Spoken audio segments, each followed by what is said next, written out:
If you're a Cubase 7 user, you'll be familiar with the VST Amp Rack plugin that's been available within Cubase for quite a while, and of course this is very useful for guitarists. But with Cubase 8, we see the introduction of a bass guitar-focused version, named, unsurprisingly, as VST Bass Amp. Now as you can see, I'm using a beta version of Cubase 8 here, so this might change a little prior to the full commercial release. Nevertheless, let's have a look around at what's on offer. I think the name VST Bass Amp is self-explanatory. It's a bass amp simulator that offers a choice of amps and speaker cabinets that can be combined with Stompbox effects. I'll open it up by inserting it onto this Retrolog track. You'll find it under Steinberg, Distortion, and there it is, VST Bass Amp, underneath the VST Amp Rack. Okay, so here's the user interface. As you can see across the top, we have these 7 tabs. Starting off with pre-effects. Here we can select up to 6 typical bass effects. And under the Amps tab, well, what we can implement have been modelled on real-life amplifiers. And for the Cabs tab, well, these simulate real-life combo boxes or speakers.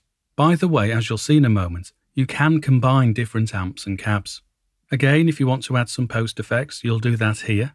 Moving along now to the Microphones tab. Here, you would choose between different mic types and different mic positions.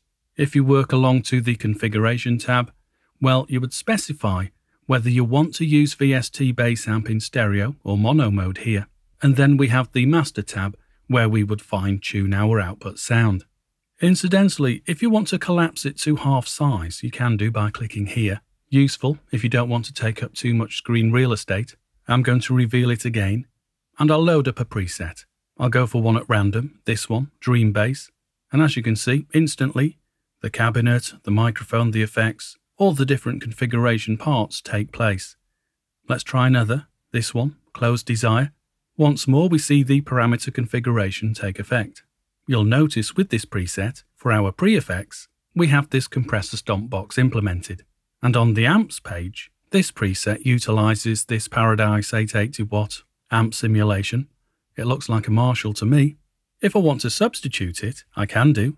This tweed, for example, or even this green tea, which, coincidentally, whilst I'm making this movie for you, I happen to be drinking some green tea. Anyway, I digress. Let's move over to the cabinets now. Again, this is the default, but of course we can adapt how we want it to be. And the same with all these other tabs, your post effects, your microphones, etc. By the way, if you want to show your post effects, click down here towards the bottom at the right hand side. And for your pre-effects, you would click on here on the left hand side down here too. Okay, so that's a quick run through then, having a look at this VST Bass Amp.